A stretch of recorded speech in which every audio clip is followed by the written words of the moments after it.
You mean to tell me, in the midst of a pandemic and an economic shutdown and a boycott from a boatload of billion-dollar companies, still managed to pull off an earnings beat and is actually doing better than it was before a year ago? Here, just take my money. Just take it.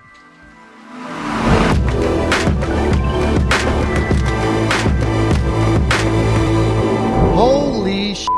Did you see big tech go crazy or what? Who's surprised? Are you surprised? Huh. Must be new around here because we have known this all along.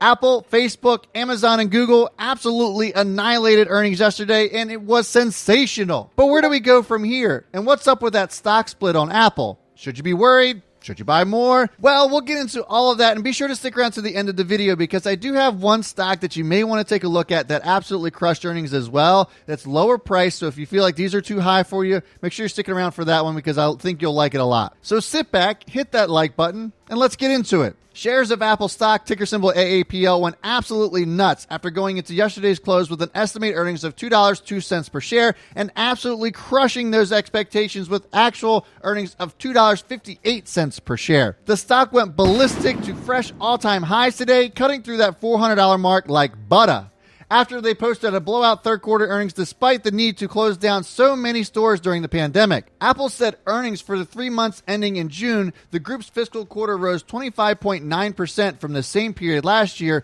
and group revenues rose 13.4% to $59.7 billion. And they saw gains in every geographical region and across all product lines.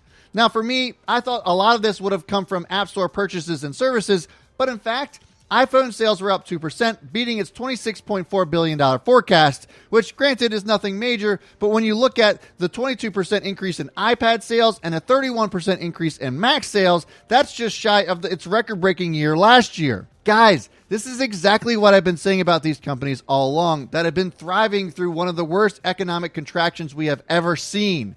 Companies that are crushing it like this deserve an even higher valuation, and Apple is at the forefront. My bull case for Apple was at $450, and I think we see that break before the split even happens. Oh yeah, that was the other reason Apple went nuts today. Tucked away into its ridiculous earnings call was a stock split of Apple stock to the tune of 4-1. And I've been getting a lot of questions about this, so let's break this down exactly what this stock split is all about. Apple announced yesterday that its board of directors had approved a 4-1 stock split for Apple shareholders of record as of the close of the business on August 24th. Trading begins on a split-adjusted basis on August 31st. And here's what that means. If you own a share of Apple on August 24th, the stock will split and you will get 3 more additional shares. On August 31st, trading will begin in a split-adjusted basis, meaning that the price of each share will be much lower than that day. And so let's just say the split happens tomorrow with it sitting at $400 a share. Post-split, this means that Apple is now at $100 a share.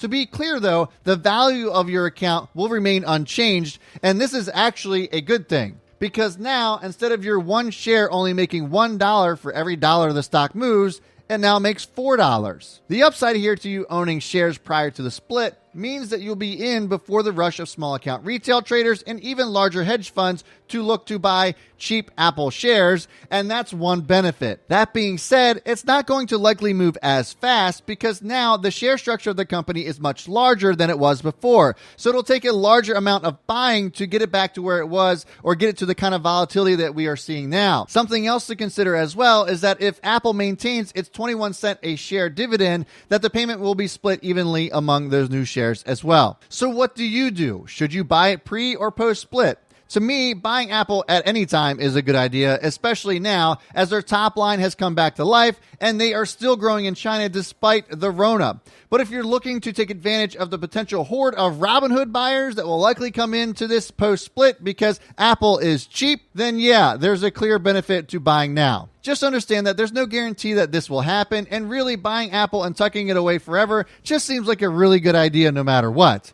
By the way, if you like this video and you're looking for more, be sure to click that join button down below and get access to the Chaos Crew.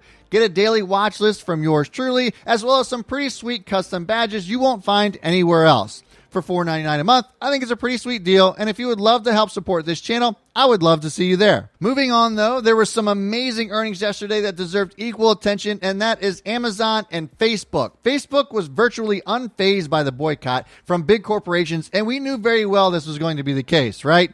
Facebook does an amazing job at building up small business, as we have seen 8 million strong on the platform. Facebook went into yesterday's close with expected earnings of $1.44 and beat them, coming in with actual earnings per share at $1.80. You mean to tell me, in the midst of a pandemic and an economic shutdown and a boycott from a boatload of billion-dollar companies, still managed to pull off an earnings beat and is actually doing better than it was before a year ago? Here, just take my money. Just take it. Look, guys, it makes all the sense in the world. We're in a time where online stores are at all-time highs and continue to sprout up everywhere. This isn't a time to go away from Facebook, but to keep running to it, in my opinion. My bold prediction for Facebook earlier this year was $450 by the end of 2020, and all signs are showing that this will happen. And these boycotts, they'll end, and money will come back from them too. Facebook has always been good at resolving advertiser concerns, so I have no worries that the big money will be back sooner rather than later. And then there's Amazon, and what else can I say? If you caught yesterday's stream, I said yesterday that Amazon's estimated earnings of $1.74 a share was a freaking joke. Turns out, I was right. After hours yesterday, Amazon came in with earnings for the second quarter at $10.37 a share. Honestly though, what are these analysts smoking? They must have been on some of that good Elon ganja or some shit. It was earlier reported that Amazon shares may have trouble breaking even, and I said they were full of it. Hey, Mr. Austin, can I get a hell yeah for nailing this one? Hell yeah! Thanks, man. Sales are up 40% this year as Amazon has become the place for e-commerce shopping, and in larger part due to the Rona wreaking havoc all over the place. E-commerce rose nearly 48%. And the company said that grocery store sales tripled from just a year ago. Just this week, I said Amazon would easily hit $4,000 by the end of the year, and I stand by that now more than ever. As of this recording, the price has pulled back some at $31.73, and I would be shocked to see this go much lower. A clear buy, in my opinion, in case I didn't make myself clear. Now, with all these big tech stocks boasting incredible earnings, you might be thinking about just going after something that's actually a little bit lower in price. And it may present itself with a good opportunity to get in much cheaper than its competitors. And while I still think the aforementioned should be bought, fine. I will give the people what they want. May I present to you Pinterest. Ticker symbol PINS was up an incredible 31% after boasting an amazing surprise earnings. Or was it a surprise? I feel like I've heard that Pinterest was going to go ham at some point, but I can't really place my finger on it. Where did I hear that before? Pace. In my opinion, I think that Pinterest is very much a buy, and I think that we could even see around $30 to $35 a share before the end of the year. Huh. Anyway, Pinterest has really shown the world just what it's capable of. Pinterest annihilated earnings expectations of a 31-cent loss this quarter and coming in at a loss of just 7 cents per share.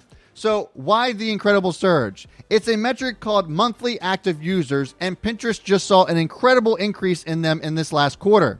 Global monthly active users for Pinterest were up 39% from last year and now total 416 million. Not only was this a huge jump from the 30% global MAU growth it posted in the second quarter of 2019, it also posted an incredible move from the 26% growth it just posted from last quarter. And again, a lot of this has been a result of people working from home or being asked to just stay at home as a result of the Rona. These are incredible numbers. Should you buy it today? No. In the coming weeks? Yes. This knee-jerk reaction is incredible, but Pinterest still has a little ways to go in my opinion, and buying on the dips is exactly what I plan to do. And here's why it may dip after today. While the increase in monthly active users are great and shows amazing potential for increased revenue, that's not really telling the whole story. First, its average revenue per user for US users dropped 11% compared to last year to just $2.50 as advertisers cut their budgets temporarily. Second, the company has just barely started monetizing international users, and the international average revenue per user is a mere 14 cents. But international users did surge 49% from last year. Why they haven't capitalized on this is beyond me personally, and this may be a cause for concern for some. That being said, Pinterest management expects third quarter revenue to be up 30% year over year, which is incredible. And if they continue to grow like this, Pinterest will be a force to be reckoned with once they are cash positive. And that is going to happen very soon, in my opinion. That being said, let me know what you think about Pinterest in the comments below. Do you think they have a bright future and you plan to buy as much as you can? Or do you think that is now overvalued and is going to get swallowed up by one of its larger siblings? Let me know in the comments below. And by the way, if you are newer to trading and looking for some helpful videos to help you get off to the right start, click this playlist here as it's got plenty of good info to keep you from making these common beginner mistakes. And if you happen to miss my latest video on whether or not I think Kodak is a buy after running up 3,000%, click this video here. Please like and subscribe. And as always, folks, I will see you all before the bell. And B. Smith is out.